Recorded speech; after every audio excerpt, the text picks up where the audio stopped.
সামরিক শক্তিতে বিশ্বের ১ নম্বর দেশ আমেরিকা। একথা চোখ বন্ধ করে যে কেউ বলে দিতে পারবে, কিন্তু কোনো কারণ ছাড়া মার্কিন ড্রোন বিধ্বস্ত হচ্ছে আকাশে। এ খবর বিশ্বাস করতে অনেকেরই কষ্ট হচ্ছে। অবাক লাগলেও আপাতত এটাই সত্য।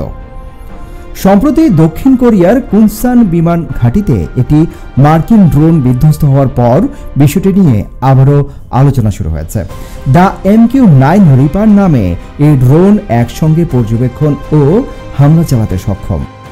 এমন সামরিক ড্রোন হঠাৎ বিধ্বস্ত হওয়া কোনো সাধারণ ঘটনা নয়। কিভাবে এই দুর্ঘটনা হলো সেটাও স্পষ্ট করেনি মার্কিন বিমান বাহিনী।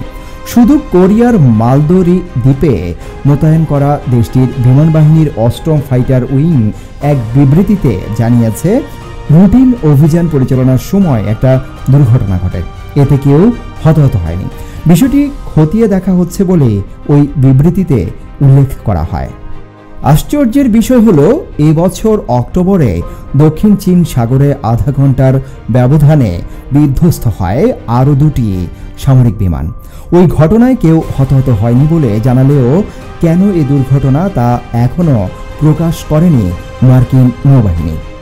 গার্ডিয়ানে প্রকাশিত এক প্রতিবেদনে দেখা গেছে, 1 দশকে বিধ্বস্ত হয়েছে দেশটির 400রও বেশি সামরিক ড্রোন। এর মধ্যে বেশিরভাগ ধ্বংস হয়েছে আফগানিস্তান ও ইরাকে। এছাড়া বাকিগুলো ক্ষতিগ্রস্ত হয় পাইলটের ভুল ও যান্ত্রিক ত্রুটির কারণে। প্রকাশিত প্রতিবেদনে বিধ্বস্ত হওয়ার কারণ সম্পর্কে বলা হলেও পেন্টাগন বা মার্কিন সেনা কখনো এ নিয়ে কিছুই জানায়নি। শুধু তদন্তের কথা বলেই বিষয়গুলো এড়িয়ে গেছে দেশটি।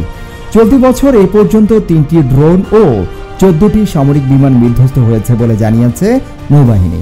তবে কী কারণে এমন দুর্ঘটনা ঘটেছে তা খোলাসা করেনি ওয়াশিংটন।